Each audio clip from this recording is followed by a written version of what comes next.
Land ownership issues are seriously hampering the rebuilding of homes damaged by Hurricane Melissa.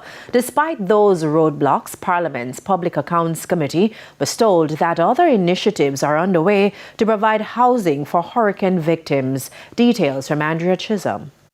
Roughly 9 months after Hurricane Melissa wreaked havoc on the western end of Jamaica, some people are still without homes, roofs, or somewhere to lay their head.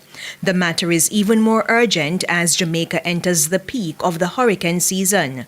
Permanent Secretary in the Office of the Prime Minister, Ambassador Rocky Mead, reiterates that 1,200 modular units are ready to be deployed. Is there any impediment around land ownership in terms of the deployment of those units? It is a consideration that is a part of what has delayed us. It is an important consideration because, of course, we can't, the government can't facilitate construction on property that we are not sure that the recipient is authorized to benefit from. So it is actually one of the things that has delayed us. Ambassador Mead explained how the issue would be resolved. We have actually done some constructions on land under control of the NLA. So where persons are in need and they can't show that they have authority to construct on land, we've been using government lands to provide some solution. And what about those who own lands in flood-prone areas? We will not be putting any modular units in locations that we think are particularly vulnerable.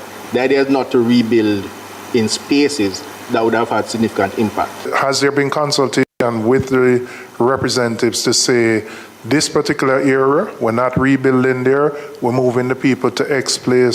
Has that been done? I'm aware of some consultations, Chair. What I say, I'm not the one conducting the consultations. That's under a different ministry. But I'm aware, rather, of consultations already underway. Those consultations are being led by the Ministries of Labour and Economic Growth along with the partner agencies. In the meantime, an Auditor General's report pointed out that up to February 2026, of the $1.44 billion received in cash donations to assist Jamaicans impacted by the hurricane, only $26 million was spent. Ambassador Mead provided further context. The totality of the donations we got included cash and kind, and the priority was to use up the resources in kind first.